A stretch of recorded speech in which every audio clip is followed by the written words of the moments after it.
जय हिंद प्यारे बच्चों। और मैं परसों दरोगा का जो रिजल्ट आया है उस बारे में मैंने कल बात नहीं की, क्योंकि काफ़ी जो पास हुए उनको तो भाई बधाई, बहुत अच्छी बात है। और दूसरे क्या है कि बहुत बड़ी संख्या पास होने वालों की संख्या तो बहुत छोटी सी है कि बहुत बड़ी संख्या जो है वो निराश हो गई। ठीक है, तो पास होने वालों के लिए तो बस इतना ही है कि दौड़ लगाइए आप, और बस बाकी तो आप खुश हैं तो ज़रूरत नहीं है।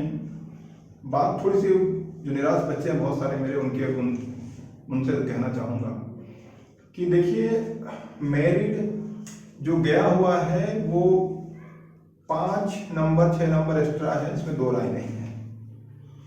अगर पिछली बार भी अगर 50% का कट ऑफ ना होता, ठीक है ना, क्योंकि अधिकतर लोग जीएस में 19 नंबर ला पाए, कुछ लोगों का जीएस है ना, तो इस तरीके से फिर पिछली बार भी अगर 50% ओवरऑल ना होता, सब्जेक्ट वाइज कट ऑफ ना होता, तो पिछली बार की भी मेरिट 112 115 जाती, 14 जाती, इसमें दो राय नहीं थी।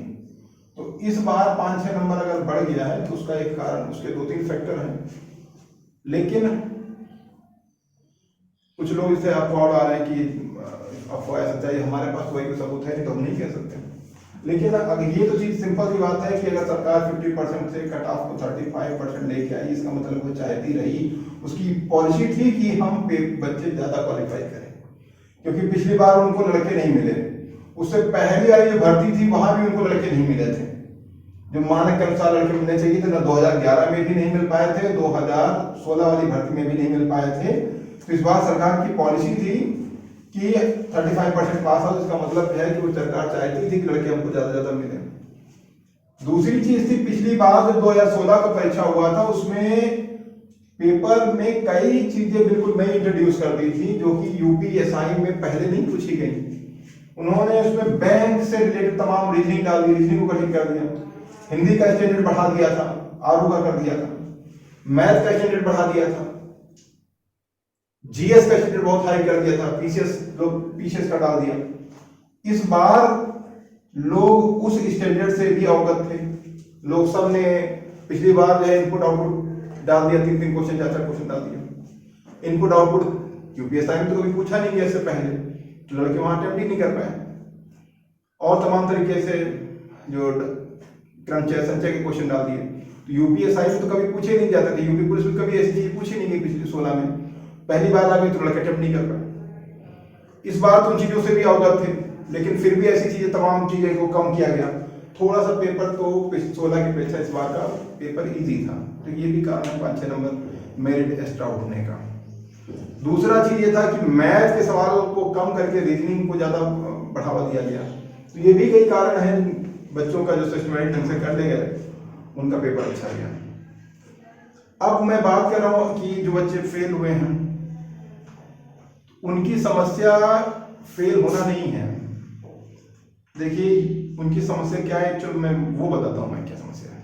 यूपीएसआई में नाम नहीं आया है तो इससे वो ज्यादा परेशान नहीं है, वो परेशान इससे है कि यूपी सब इंस्पेक्टर की भर्ती अच्छी नौकरी है, ठीक है ना, लोग लगाव भी रखते हैं इसके प्रति, आती 5-6 साल में है, ये समस्या है। एक्चुअल आप दुखी जो है वो इससे दुखी हैं।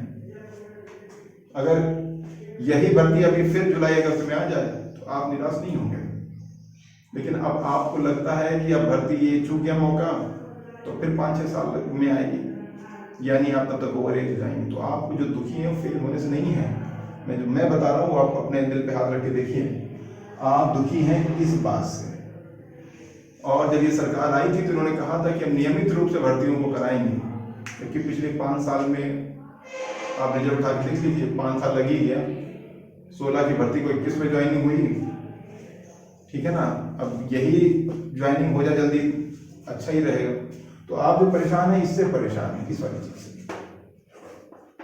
तो सरकार को कुछ ऐसा करना चाहिए कि 10,000 भर्ती भले निकाले, 2-2 हजार भर्ती निकाले, लेकिन नियमित रूप से निकाले। जैसे एमपी पुलिस एमपीएसआई कराता है, बिहार एसआई भी इच्छा कराता है, हर साल भर्ती निकालता है, तो सरकार को इधर भी ध्यान देना चाहिए। जब बिहार करा सकता है, एमपीएसआई करा सकता है, कई राज्यों में नियमित रूप से जैसे आप देखें कराते हैं भर्तियां, तो यूपी में क्यों नहीं करा सकते? सबसे ज्यादा बेरोजगारों की संख्या तो यहाँ भी है, तो यहाँ भी एक सिस्टमेटिक ढंग से कराई जा सकती है भर्तियां। तो सरकार अगर इस पे ध्यान दे देना तो मैं समझता हूँ आपकी निराशा 95% कम हो जाएगी। 95% कम हो जाएगी आपकी निराशा। आप निराश इसलिए हैं क्योंकि अब आपको लगता है कि आप इस जीवन में दरोगा की दूसरी भर्ती नहीं देख पाएंगे, ओवर एज हो जाएंगे। तो ये रही बात उन लोगों के लिए जो निराश है। ठीक, तो अब इतना ही कह सकता हूँ कि सर कुछ दिनों पहले पेपर में दिया था कि 1000 भर्ती और आएगी दरोगा की इस भर्ती के बाद। तो फिर यही हो सकता है भाई, शायद आ जाए और आपको मौका मिल जाए। ठीक, और आनी भी चाहिए, तो इंतजार कीजिए। अदरवाइज नौकरी सारी अच्छी होती हैं। ठीक है ना। अभी लेखपाल आ रही है, जिन लोग एनटीपीसी में है एनटीपीसी देखिए। ठीक, जिनके ओवर एज होने बहुत अच्छा कर सकते हो, थोड़ी सी इंग्लिश सुधार लो। सीपीओ देखो, सीपीओ नियमित रूप से आती है, उसको देख सकते हैं आप। ठीक है भाई, ये तो थी। और आप बहुत परेशान ना हो। ठीक, नौकरी देखिए, इतनी ज़्यादा कंपटीशन है, इतनी ज़्यादा बेरोजगारी है, तो सरकारी नौकरी में कुछ तो आपको मैं संघर्ष करना ही पड़ेगा, सबको नहीं दे सकती है।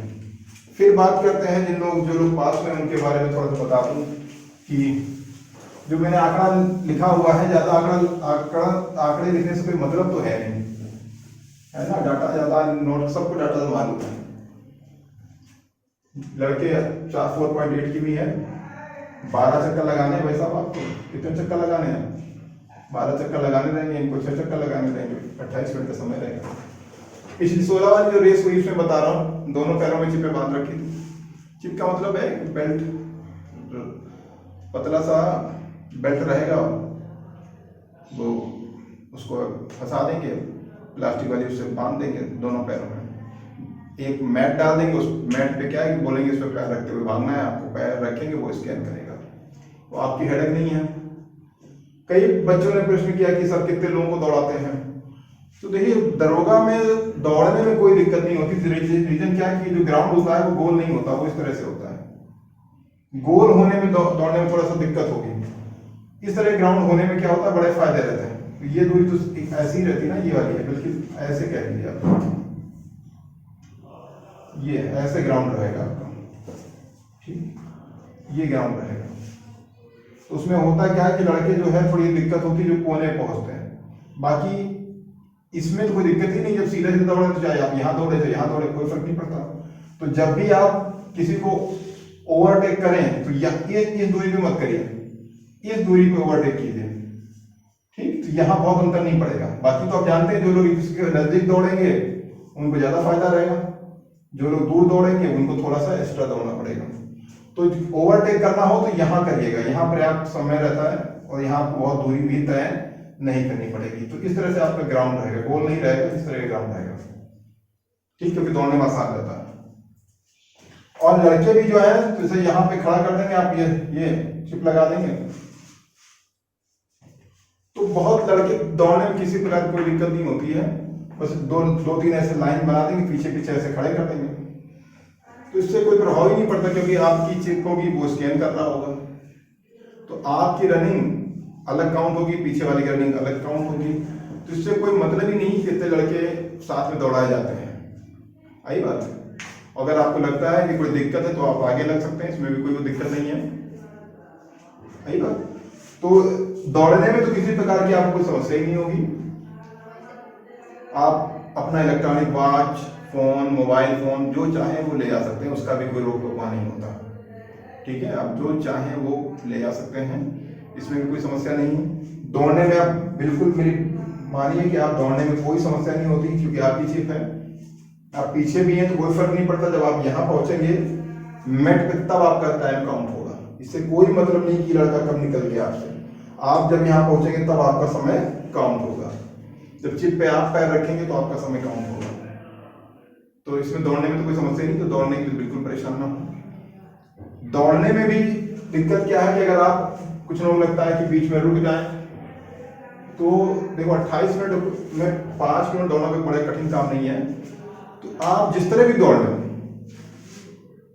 कि अगर 28 मिनट दौड़ते दौड़ते ही अगर लगता है कि ऐसा कुछ नहीं, अगर आपको लगता है कि 14-15 मिनट दौड़े कस के, फिर रुक गए, फिर दौड़े, तो ये भी स्ट्रेटेजी ठीक है वहां पे। इसमें कोई बुराई नहीं, जरूरी नहीं कि 28 मिनट तक आप जान लगाते रहो और उसके बाद रेस चक्कर 12 का पूरे हो गए, 28 मिनट 20 सेकंड या 28 मिनट 30 सेकंड तो बेकार हो गया। तो ये बुद्धिमत्ता की रेस है, इसमें बहुत फिजिकल हार्ड नहीं है, बुद्धिमानी से। अगर आपको लगता है कि 15, 16 या 20 मिनट कस के खींच दिए, फिर रेस्ट कर लिए, फिर खींच दिए, तो तमाम बच्चे ऐसे पास हो जाते हैं, अच्छी रेस मार लेते हैं, है ना। और अगर आप ये जरूरी नहीं कि आप दौड़ते जा रहे हो फिर आप 30 मिनट में पहुंच रहे हो, तो इसमें कोई दिक्कत नहीं है, कोई आपको वहां रोकेगा नहीं, कोई टोक नहीं, आप बिल्कुल टहलिए, रेस्ट कीजिए।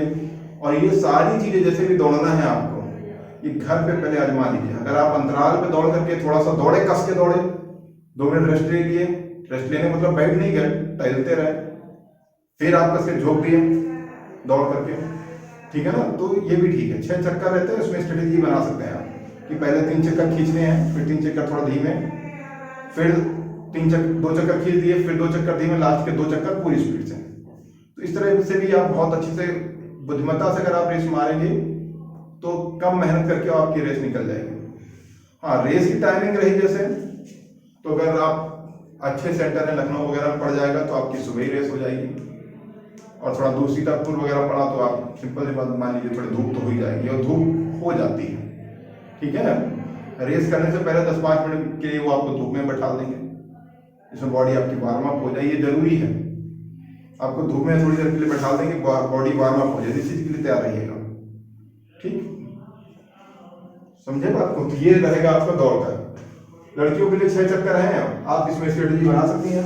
हाँ, हर चक्कर के बाद समय मत देखिएगा, हर चक्कर के बाद समय देखने के चक्कर मत पड़िएगा, अदरवाइज आप निराश हो जाएंगे और फिर रेस नहीं होगी, ठीक। क्योंकि अधिकतर यूपीएससी पास होने वाले लोग कुछ तो एजेड हो ही जाते हैं, ये भी आप बात मान लें, कुछ एजेड हो जाते हैं, वेट बढ़ जाता है, इसमें 2 राय नहीं है, एक एज के बाद वेट हो जाता है। तो हर चक्कर के बाद टाइम मत देखिएगा, टाइम 3 चक्कर, इसमें 4 चक्कर, ऐसे टाइम देखिएगा, ठीक है ना भाई।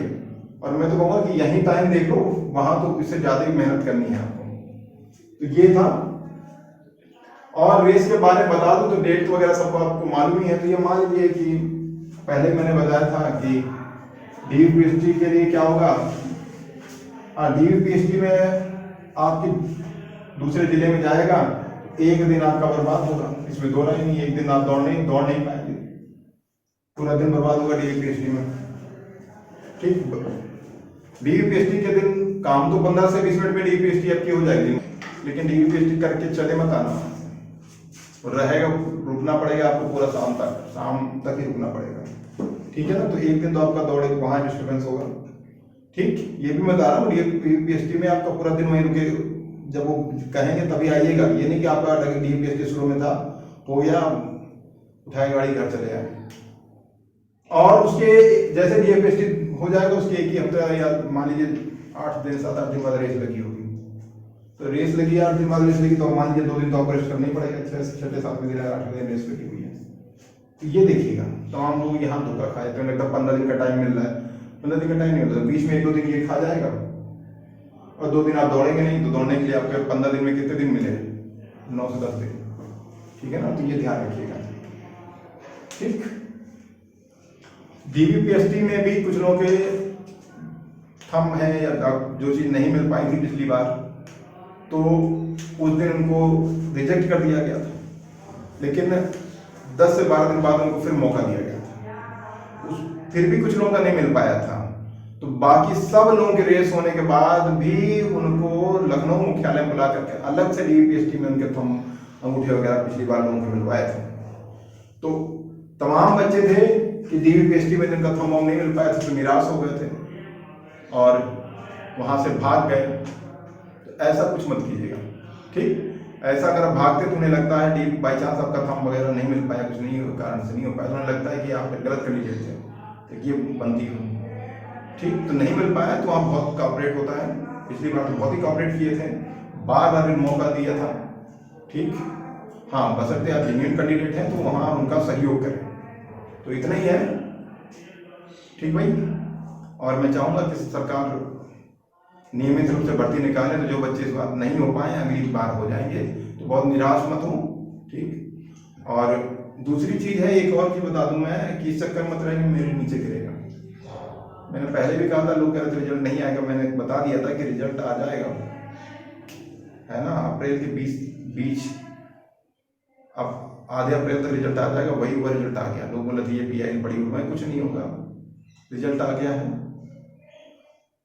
ज्वाइनिंग भी जल्दी हो जाएगी इन लोगों की, उसे भी नहीं कोई रोक पाएगा। ये फितूर में मत पड़ो जो बाकी लोग चिल्ला रहे हैं अपने की पेपर के जो रिजल्ट होंगे चेंज होगा, मेरिट नीचे गिरेगी, ये झूठी दिलासाएं मैं नहीं दे रहा हूँ, ऐसा कुछ नहीं होने वाला।